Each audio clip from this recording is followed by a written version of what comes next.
Welcome back into Hittin Hard with Jon Chuckery here on Locked On Sports Atlanta, reminding you head over to youtube.com, put Locked On Sports Atlanta into your search browser. When you find our page, subscribe to it, leave us a comment. Of course, we are free and available on all of your favorite podcast platforms. You can find us on Spotify, Odyssey, any of your favorites. Leave us a 5-star review. Tell us what you think about the show. And of course, follow me on my personal Twitter page. That would be at JMCH316. So we're talking about the Hawks and the direction and what Travis Schlenk had to say to Jeff Schultz. One guy who has been at the center of all of the, as we like to say in the wrestling world, rumor and innuendo has been John Collins. Now, Collins entering his 6th year in the NBA. So through his first 5 years in the NBA, John is basically a 17-8 player.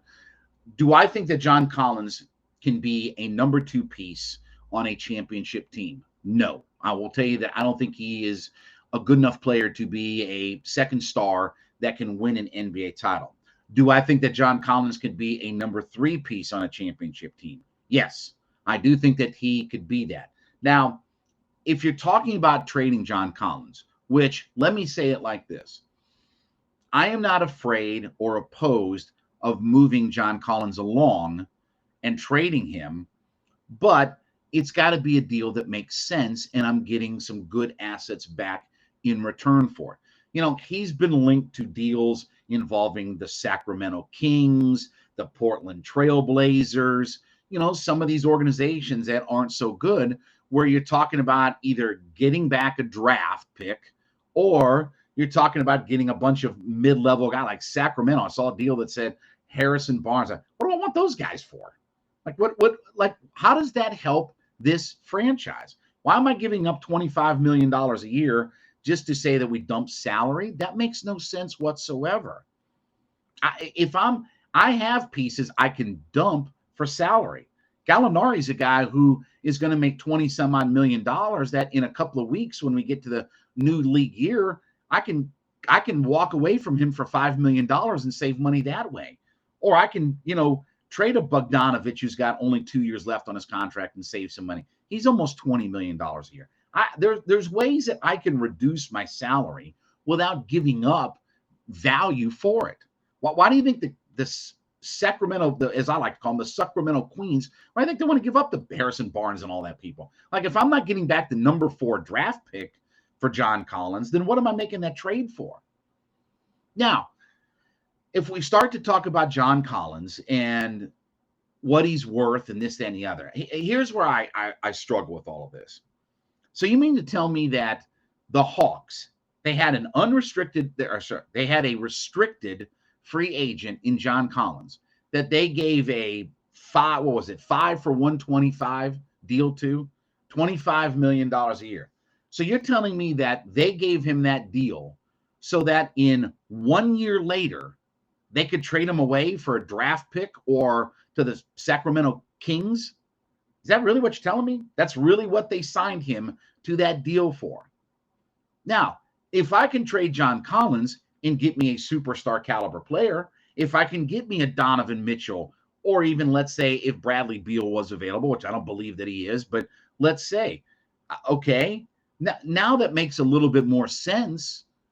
But the idea of giving him up for either to move up in the draft or for a bunch of mid-tier kinds of guys, what sense does that make?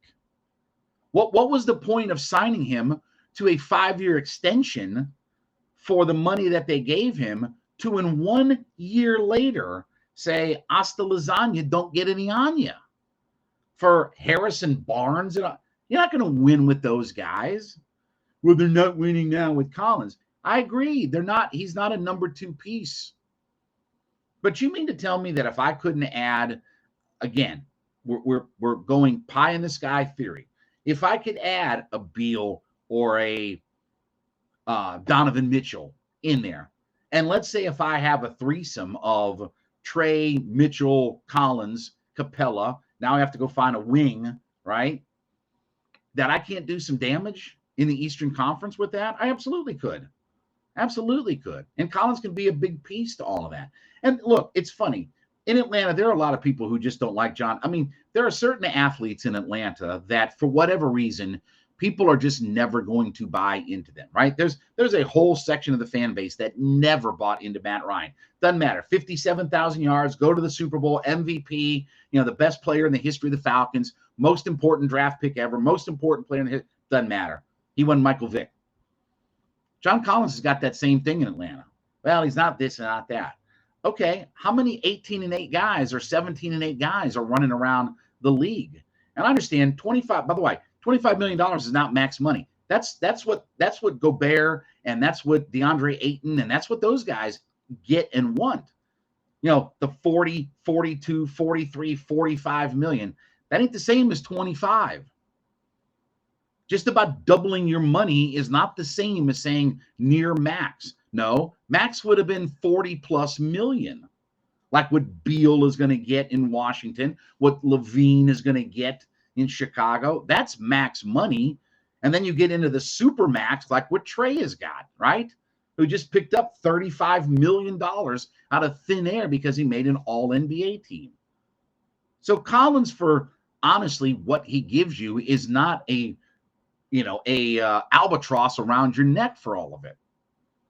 And if I'm going to give him up and I'm in the winning business, then I got to get something for him.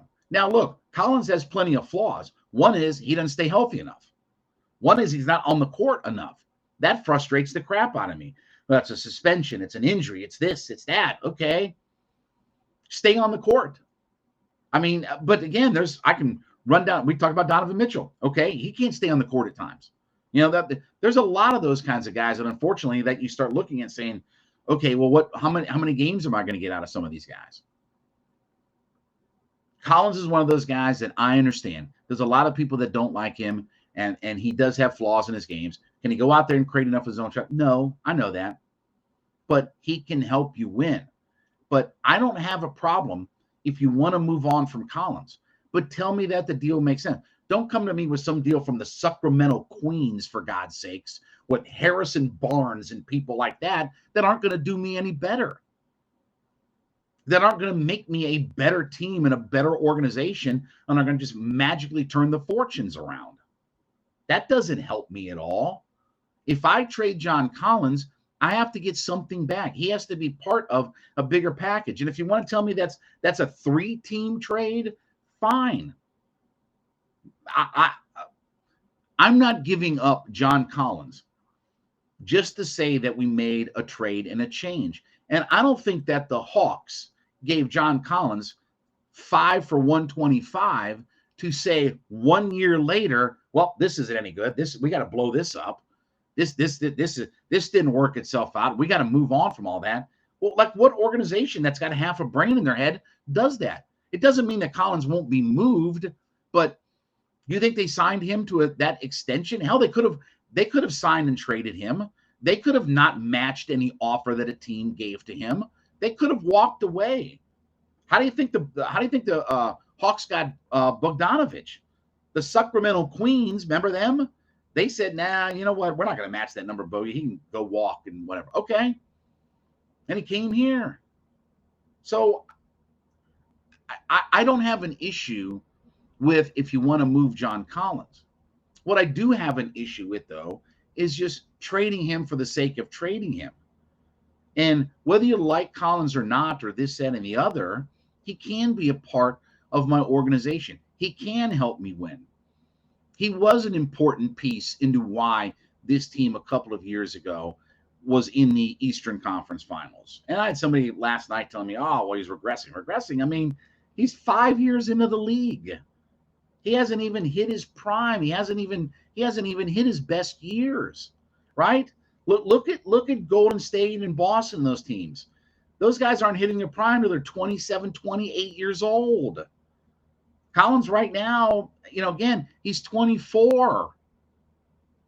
These guys haven't hit their prime. How do we know what they're going to be? 5 years into your NBA career ain't a whole lot. It ain't a whole bunch. So if you want to move Collins, I can be in that conversation. But don't tell me about draft picks or Harrison Barnes or guys like that.